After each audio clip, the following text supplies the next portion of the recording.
निरंतर होते रहेंगे, स्वाभाविक है, वो तो करते ही रहिए। उनमें प्रीति जगे, शुभ कर्म हो, सत्कर्म हो, उनसे कभी विरत न हो। देव शिवावर मोह एह शुभ कर्म मन तो कभी न डरऊं न कभी टरऊं। दशमेश पिता गुरु गोविंद सिंह कहते हैं कि प्राम्बा मुझसे नित्य पुरुषार्थ होता रहे। ब्रह्मज्ञानी दशमेश पिता गुरु गोविंद सिंह कहते हैं, वो ब्रह्मज्ञानी कहता है कि मैं पुरुषार्थ करता रहूं, शुभ कर्म करता रहूं, उनसे मैं कभी विचलित न हूं, मैं निरंतर करता रहूं। और हमने तो बड़े से बड़े महात्माओं के दर्शन किए, ब्रह्मज्ञानियों के, निरंतर लगे रहते हैं। मेरे जैसा भी साधक 18 घंटे काम न करे, हमारा नींद नहीं आती ढंग से। 2, 4, 5, 10 घंटे को तुमको समझते ही नहीं। 15, 16, 17, 18 घंटे तक जब तक लगे न रहें, करते रहिए शुभ कर्म।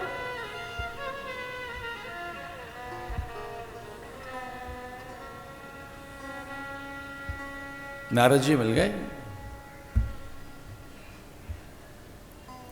और वो मिले नहीं, पहुंचे, गर्भ में पहुंचे,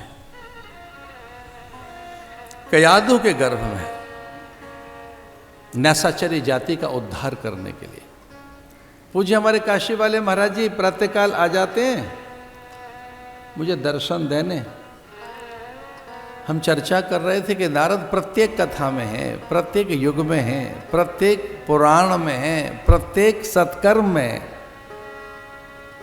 अब कोई कहे कि ऐसा क्यों है, तो हम एक दिन प्रार्थना कर ही रहे थे कि नारद कोई और चीज नहीं है, नारद भगवान का मन है। तो भगवान तो बैठे हैं वैकुंठ में, जगन्नाथ में, द्वारिका में, या जगन्नाथ धाम में, या बद्री का आश्रम में। उनका मन काम कर रहा होता है नारद के रूप में, नारद के रूप में। नारद माने साधु। कयाधु के गर्भ में नारद पहुंचे और वहां दीक्षा दी। देवानुग्रह हेतुकम,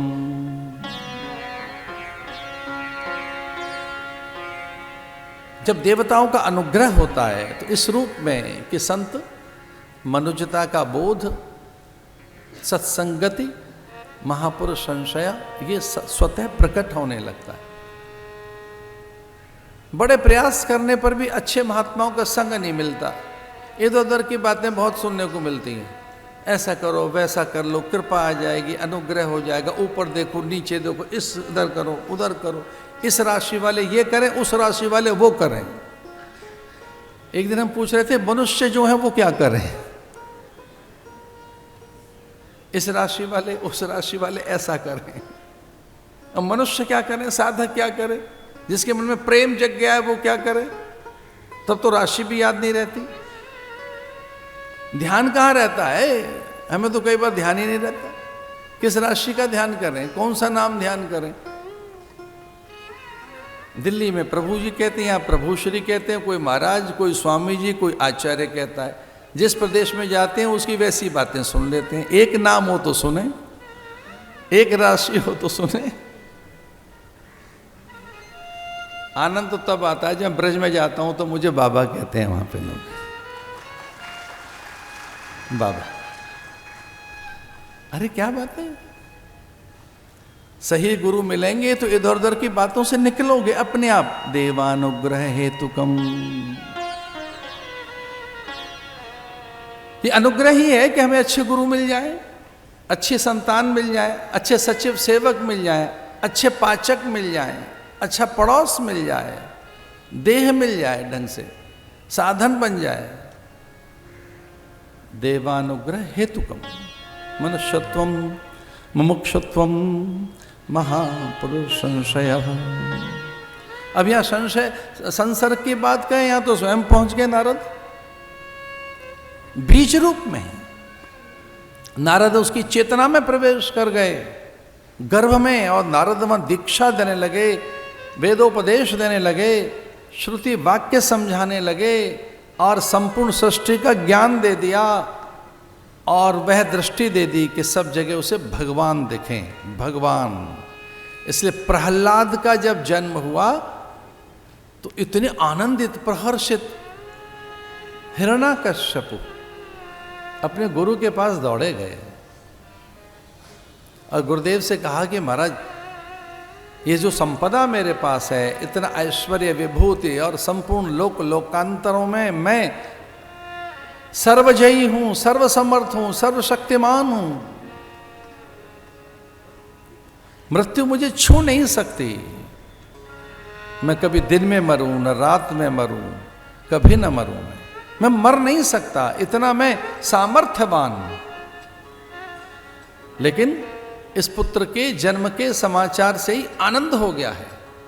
अभी मैंने देखा नहीं है, लेकिन अनुचरियां, दासियां, परिचारिकाएं, सचिव, सेवक और संपूर्ण जगती में और मेरे घर आंगन में मैंने ब्रह्म रस को, आनंद रस को नाचते हुए देखा है। दशरथ पुत्र जन्म सुन काना, मानो ब्रह्मानंद समान। दशरथ भी ऐसे ही आनंद की अनुभूति में दौड़े गए गुरुदेव के पास कि गुरुदेव, हमने अपने पुत्र को भी देखा नहीं है, उसका अधिकार आपका है, आपने दिया है, आपके योग यत्न से, आपके यज्ञ से ही तो मुझे राम मिला है, इसलिए आप चलें, आप पहले देखें। हमें तो लगता है ब्रह्मानंद का अनुभव हो गया प्रहलाद के आगमन से, चूंकि प्रहलाद में और है कौन, भगवान ही तो हैं, भगवत विभूतियां सब विद्यमान हैं प्रहलाद में। इसलिए कभी भक्तों का अनादर न करें, गौ ब्राह्मण का, आचार्यों का, अतिथि अभ्यागत का, आगंतुक का ध्यान रखना, एक का कभी अनादर मत करना। और वह दीन, दुर्बल, जो दीन है, दुर्बल है, वहां नारायण चैतन्य रहता है। दीन कुछ कहेगा नहीं, दुर्बल कुछ नहीं कहेगा, पर उसकी आंखों में जो नारायण है उसके कोप से बचिए।